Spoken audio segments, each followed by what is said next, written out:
ایک مرتبہ ڈاکوؤں کا ایک گروہ ایک مالدار آدمی کے مکان میں ڈاکہ ڈالنے کی غرض سے جا گھسا۔ اتفاقاً صاحب خانہ کی آنکھ کھل گئی۔ اس نے شور مچا دیا۔ اہل محلہ جاگ پڑے۔ ڈاکوؤں نے گھبرا کر راہ فرار اختیار کی۔ اہل محلہ نے ان کا پیچھا کیا۔ ڈاکو بھاگ رہے تھے اور پیچھے لوگ آ رہے تھے۔ راستے میں ڈاکوؤں کو ایک مسجد نظر آئی۔ انہیں کچھ اور تو نہ سوجھا، فوراً مسجد میں داخل ہو گئے اور نمازیوں کی سی صورت بنا کر بیٹھ گئے۔ لوگ بھی ان کی تلاش کرتے ہوئے مسجد تک آئے۔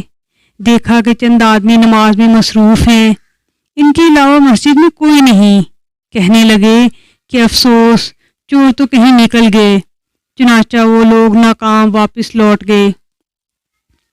چوروں کا سرغنہ بولا، اے ساتھیو، اگر آج ہم نماز کی سی صورت بنا کر نہ بیٹھتے تو ضرور پکڑے جاتے اور ذلت اور رسوائی ہمارا مقدر ہوتی۔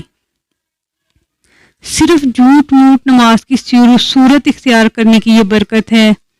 اگر ہم ذلت اور رسوائی سے بچ گئے، اگر ہم فی الواقع نماز کو درست طور پر اپنا لیں تو دوزخ کی مصیبت سے بھی اللہ تعالی ہم کو بچا لے گا۔